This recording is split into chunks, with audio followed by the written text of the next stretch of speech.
Kenapa orang ini mengubur dan membakar ikan-ikan ini? Sekilas, pemandangan ini mungkin terlihat mengejutkan, bahkan kejam.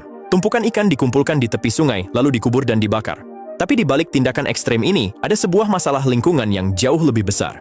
Ikan-ikan ini bukan ikan biasa, mereka adalah ikan sapu-sapu atau pleko, spesies yang awalnya dikenal sebagai pembersih akuarium. Namun kini berubah menjadi salah satu ancaman paling serius bagi ekosistem sungai di banyak negara.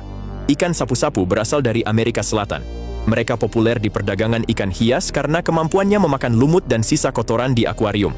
Banyak orang memeliharanya karena dianggap membantu menjaga kebersihan air.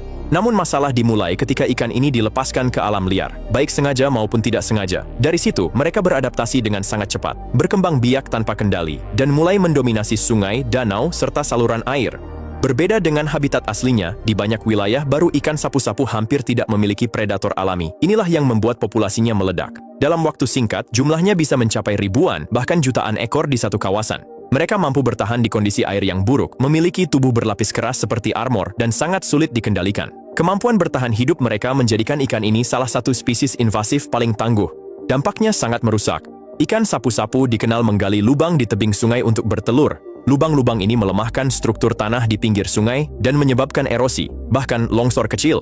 Dalam jangka panjang, tebing sungai bisa runtuh dan mengubah bentuk aliran air. Ini bukan hanya merusak habitat satwa air, tapi juga mengancam lahan pertanian dan infrastruktur di sekitar sungai. Masalah tidak berhenti di situ.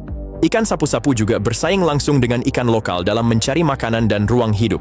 Mereka mengganggu dasar sungai, memakan sumber pakan penting, dan dalam beberapa kasus ikut merusak telur atau habitat ikan asli. Akibatnya, populasi spesies lokal menurun drastis. Nelayan pun ikut terdampak karena hasil tangkapan ikan bernilai ekonomi semakin berkurang, sementara yang tertangkap justru ikan sapu-sapu yang sulit dijual dan kurang diminati pasar.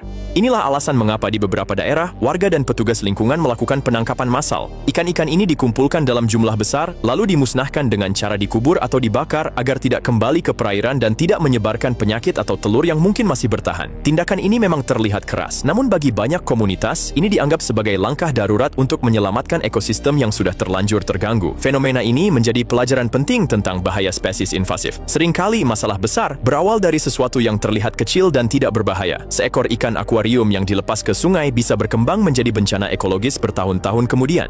Ketika spesies asing masuk ke lingkungan baru tanpa kontrol, mereka bisa mengalahkan spesies lokal, merusak rantai makanan, dan mengubah keseimbangan alam secara permanen. Kasus ikan sapu-sapu juga menunjukkan bahwa konservasi bukan hanya soal melindungi satwa, tetapi juga tentang menjaga keseimbangan.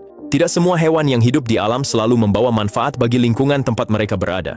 Kadang, untuk menyelamatkan banyak spesies asli, manusia harus mengambil keputusan sulit terhadap spesies invasif yang merusak. Jadi, saat melihat